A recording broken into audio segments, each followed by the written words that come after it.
We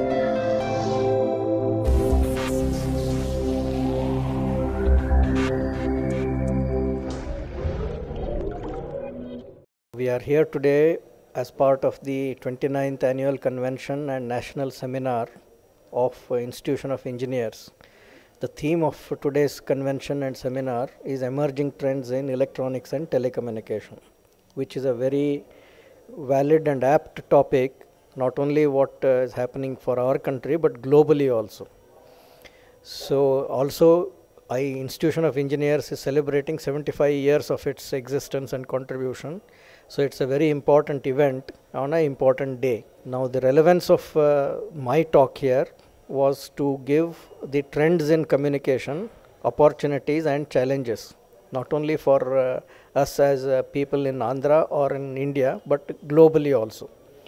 So why it is important is that we are all aware that communication drives lot of growth in the country. It adds value, not only wealth, but also it contributes significantly to the GDP of the country. So communication traditionally is part of wireless communication as well as wired communication.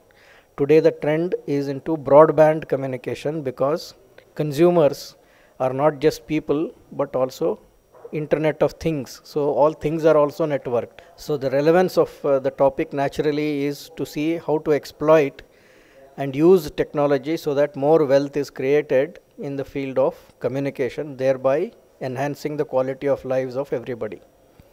So it is predicted that by the ITU, that is the International Telecommunication Union, that the internet and broadband and wireless and broadband fixed networks are going to drive lot of growth for the global economy as well as the local economy.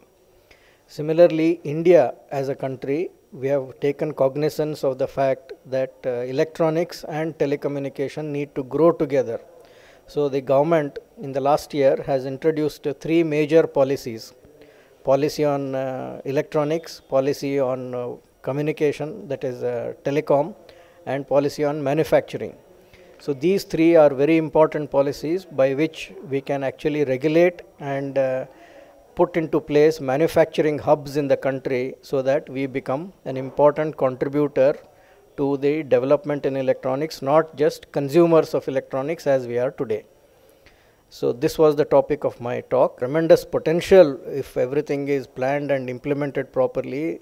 It's predicted that by year 2020, $400 billion worth of potential is there in electronics alone, which if enough indigenization does not happen, it is predicted that we will be spending more in electronics than in importing oil itself, which is just a benchmark to compare where we are.